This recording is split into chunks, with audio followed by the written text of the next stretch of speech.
Hey guys, welcome to Seeking Truth, the channel where we're trying to figure out if you can get professional quality photographs on a budget, and sometimes a pretty serious budget. So I'm back. I'm still using the X T1 by Fujifilm, using it with the grip and loving it. It's like getting back to old school film photography for those of you that shot pictures way back in the day. It's nice having the exposure triangle visible the way it is. I just absolutely love the camera. So the point of this video today is that I've added a lens to my combination, and I'm actually shooting a video on it right now on the X-T1, which is why you're not seeing the camera and you're not seeing the lens. But hey, let me go grab the box. I'll be right back. And there we have it. So since you can't see the lens, now you can see the box. This is the Fujinon XF 35mm f2 RWR. And let me tell you guys, this lens is sweet. You're going to love it if you get yourself one. I've had a number of you message me or leave messages on the videos thanking me for helping you make the choice to buy an older camera body, 3 to 5 year older camera body. Saving the money on a newer camera body and being able to put that money towards the glass. Well, if you're one of those Fujifilm buyers and you bought an X-T2 or an X-T1 and forego buying that X-T3 or that XH1, let me highly suggest that you take some of that saved money and purchase this 35 f2. The WR in the name stands for water resistant, which your X-T1 is and your X-T2 would be. So adding the lens to this camera system gives you a water resistant system.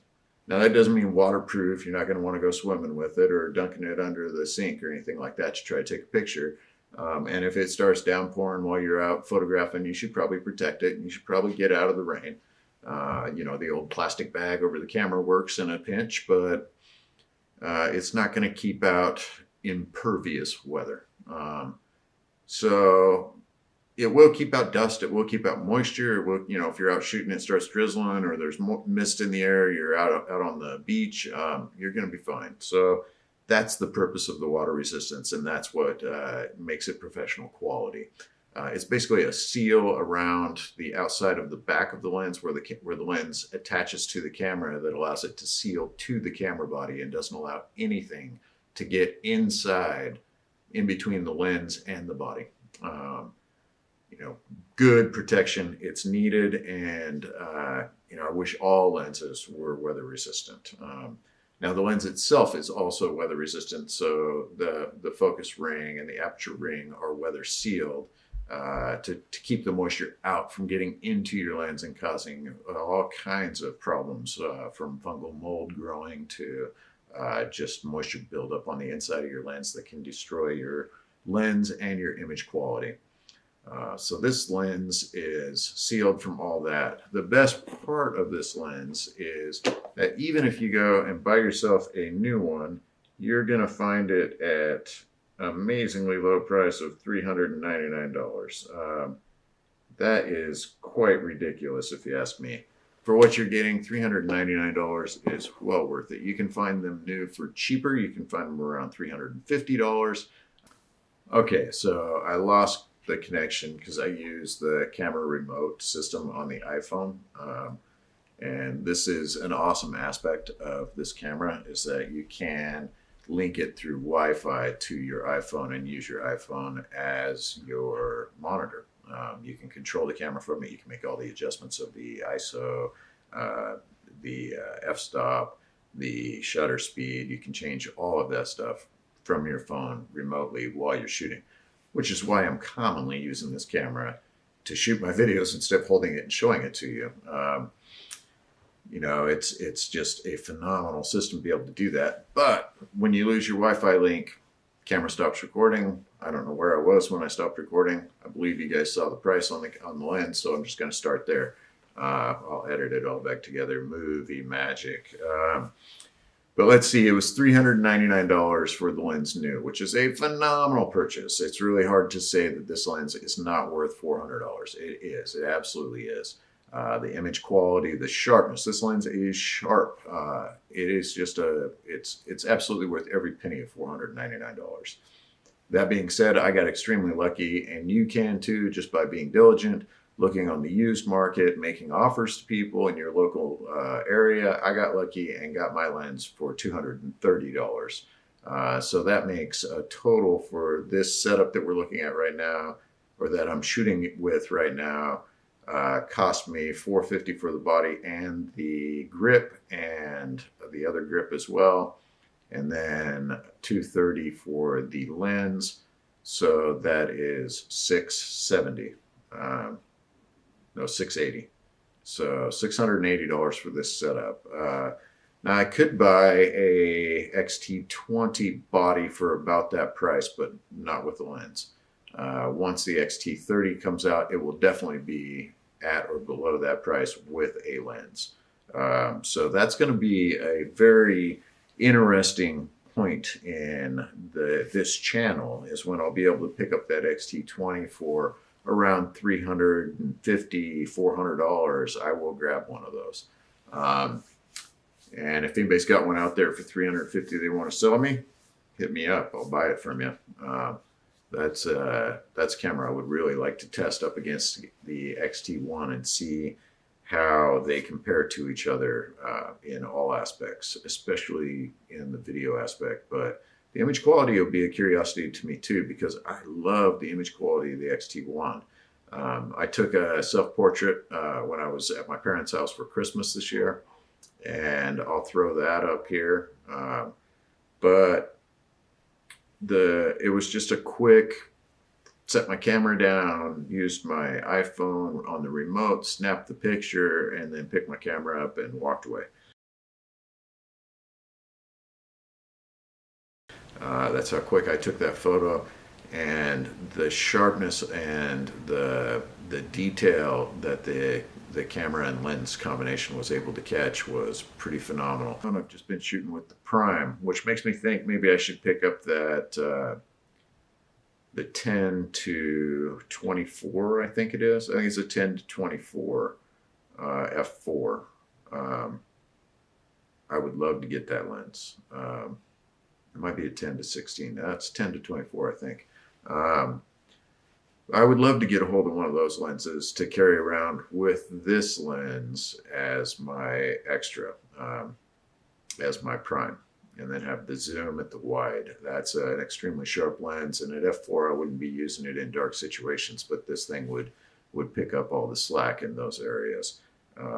So that might be the next lens that I pick up. If anybody's got a used one for sale at a extremely reasonable price, hit me up, because I'm looking. So I've got my feelers out. I'm looking for that lens at a deal price. Now, as far as the sharpness goes on this lens, like I said, it's beyond what I expected by a long shot.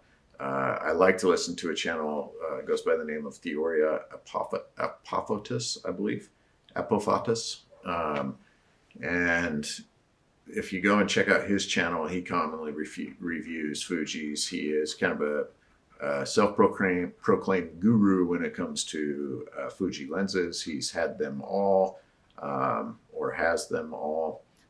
Fuji sends him lenses to test. He is very knowledgeable. Looks like I just got a text, so sorry about that.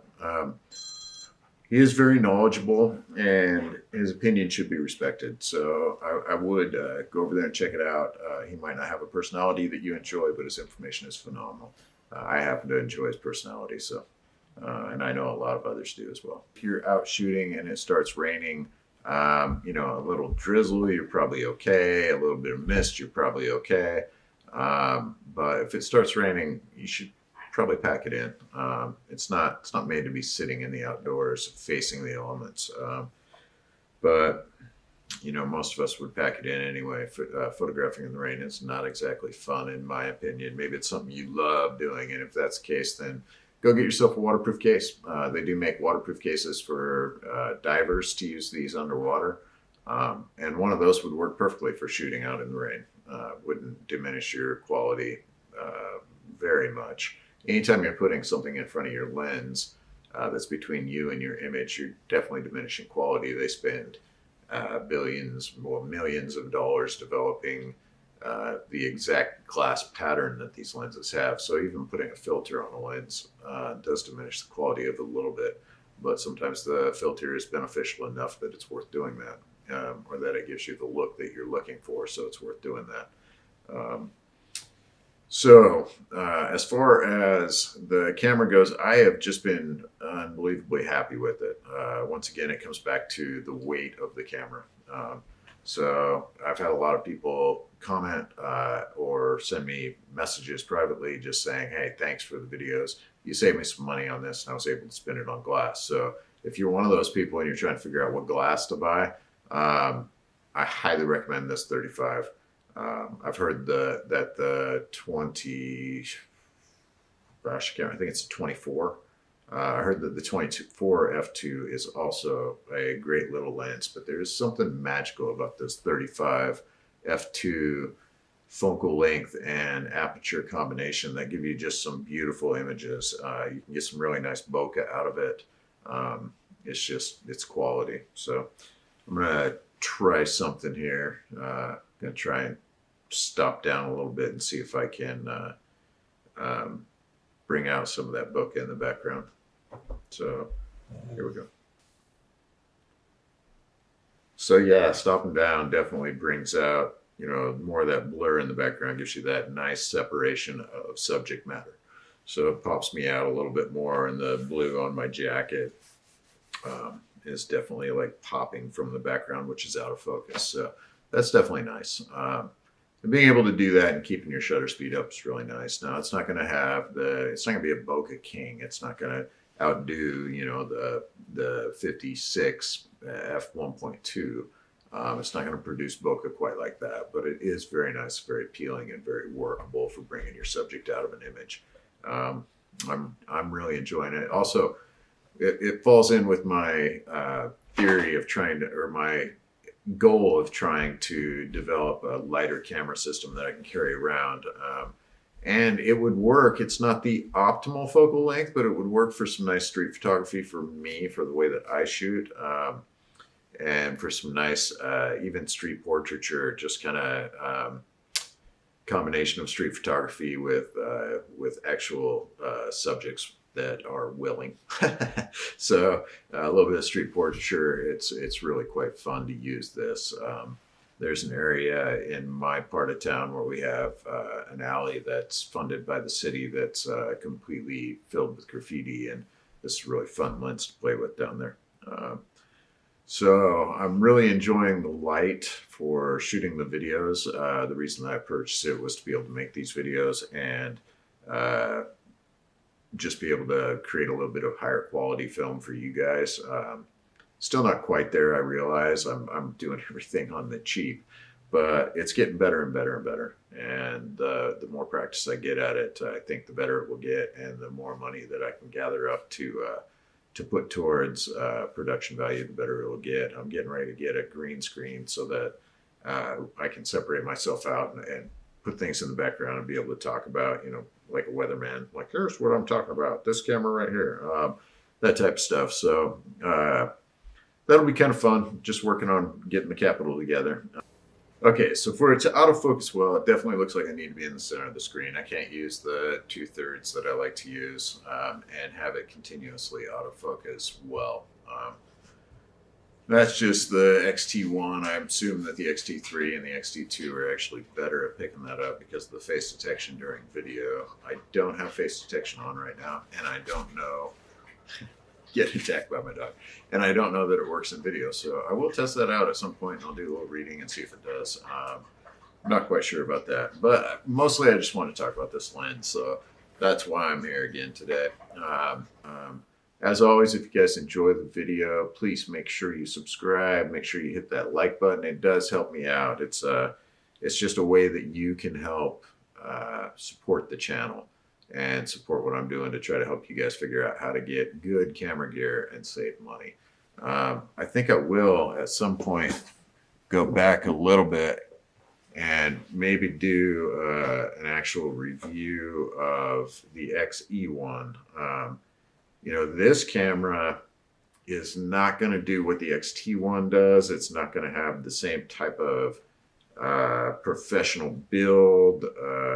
It's actually lighter weight by quite a bit. It's much smaller and compact, less of a grip on the side, but it has a X trans sensor in it, and it takes beautiful pictures. And you can get one of these bodies for 120, 130 bucks.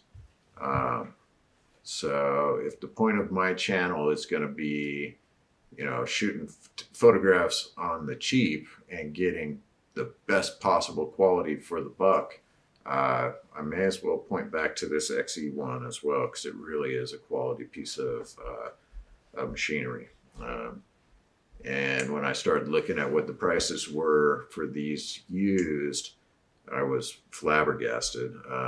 They're unbelievably cheap, you know. And we're starting to hear rumor now that the XT30 is getting ready to be released, which means the XT20 is going to be unreasonably cheap shortly. So I'll probably end up picking one of those up and doing some reviews and comparing it to the XT1, because the XT1 has the X-Trans 1 sensor in it, I think. Well, I'm going to have to do some research. It might be the X-Trans 2, but the XT20, it is the X-Trans 2. And the XT20 has the X-Trans 3 sensor in it that has higher pixel count. It's supposed to be better quality video. I think it would be a really interesting camera to compare to the XT1, especially if those prices become almost equivalent, almost the same. So if you guys would like to see that, comment below. I'll try to get some funds together to be able to make that purchase. I will put my Bitcoin wallet down below, and maybe even my Litecoin and Ether. And if you guys, you know, feel like you want to support, there's no need to. I'm not asking you to, but if you feel like you want to help purchase some of these cameras, you know, throw a buck or two at it for the review, I'd sure appreciate it.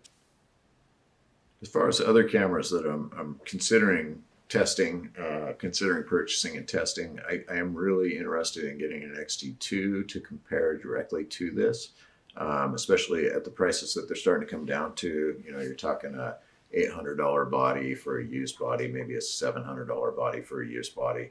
It's very interesting to me. So kind of getting interested in those. And as I've said, the XT20 I'm very interested in. I would love to check out the XE3, but that one's going to be a while because there's no replacement that I know of on the horizon, and the pricing is not going to be down there for a while. I do like the XE1's feel and just the way that it shoots, but I absolutely, positively hate the electronic viewfinder in this. And I'd like to see if they've improved that because of the quality of the electronic viewfinder in the XT1, the XT2, the XT3. I would also like to see what the quality of the viewfinder is in the XT20. I've heard good things.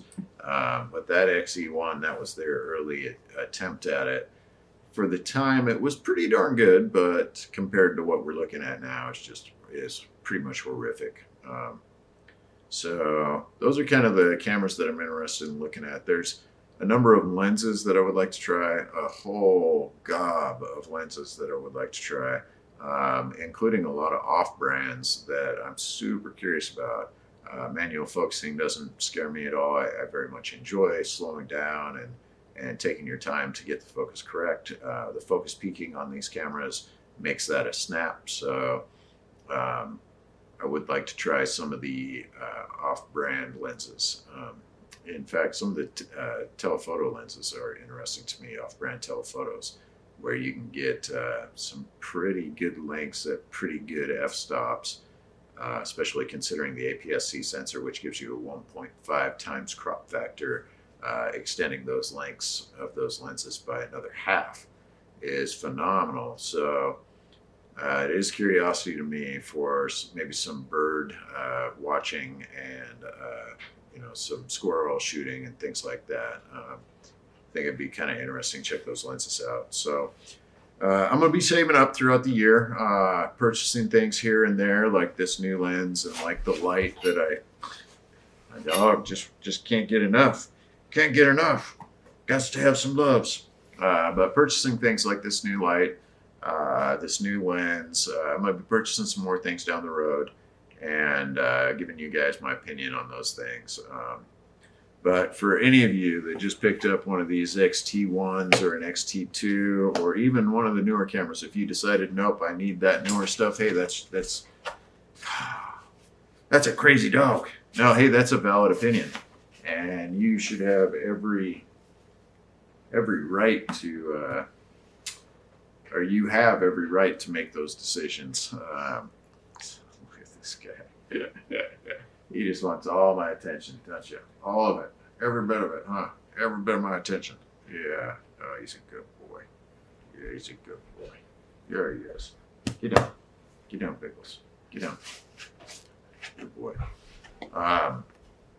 Yeah, I mean, for some people, they're going to need the faster focusing on the video. They're going to need the more pixel count on the chip, or the better ISO functioning. So for them, the newer bodies are always going to be better every single time.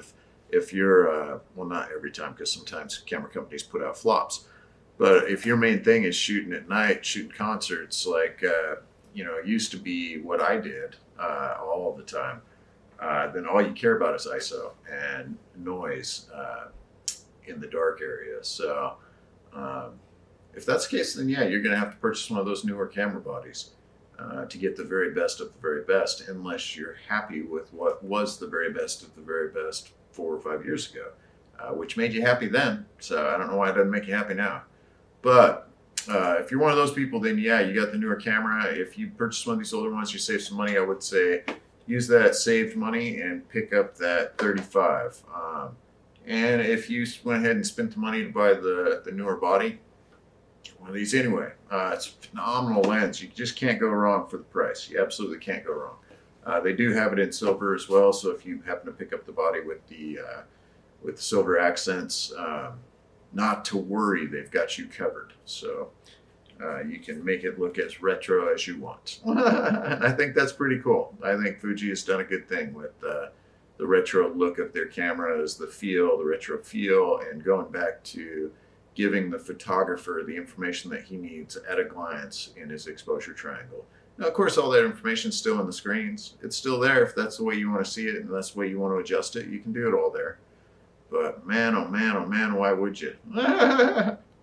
For me, just half the fun of photography is getting your settings set right, judging the light correctly, getting a feel for your scene, setting up and composing it. Why would you want to get rid of one of those tactile aspects of shooting a camera or shooting a photograph?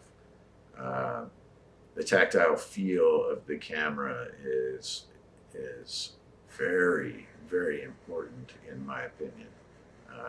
Now, some of you might not care. Hey, that's fine. That is fine. You might think I'm insane for believing that the way a camera feels when you're adjusting it is important. You might think that's insane. I don't. Ergonomics. Let me put it this way. When you go out and shoot a picture, you want the camera to be an extension of you. You want it to function the way your hands function. You want your camera to intuitively function. And when you're pressing buttons and looking at screens, it's not naturally intuitive. It's not like the mechanical feel of twisting knobs and hearing clicks. Don't know why that is, but it's my opinion. I guess maybe somebody can throw me some scientific study that proves that I'm completely wrong and that pushing buttons and looking at screens is far more intuitive for human beings than rotating cylinders. But I would say for thousands of years, we've had rotating cylinders. Humans are used to that. It's very normal for us. Our brains function that way. and we're looking at decades with buttons and screens. So I think my argument might hold some water. It might not, but it might. Now, if anybody's a psychologist and they want to do a study, let's do it up. I'm always down for finding out what the truth is, like the title of my channel. So, and I have a wide range of ideas and concepts that interest me. Cameras are not my only thing. Many of you have probably noticed I've put up some political stuff, and my views may be different than yours. I respect your views. I hope you respect mine. I can disagree with your views. You can disagree with mine. I don't hold animosity towards anyone because of their political beliefs. I don't believe you should either. I don't believe any of us should. We as Americans, well, maybe not everybody watching this is an American, but if you are an American and you're in this, in the middle of this political whirlwind that we're seeing, and you're seeing that all happen, and you're seeing the anger and the vitriol, just remember that this is not the way our country was put together. Our country was put together so that we could have diversity of ideas. And that was the most important factor, diversity of ideas. So let's get back to that kind of diversity, and let's respect that.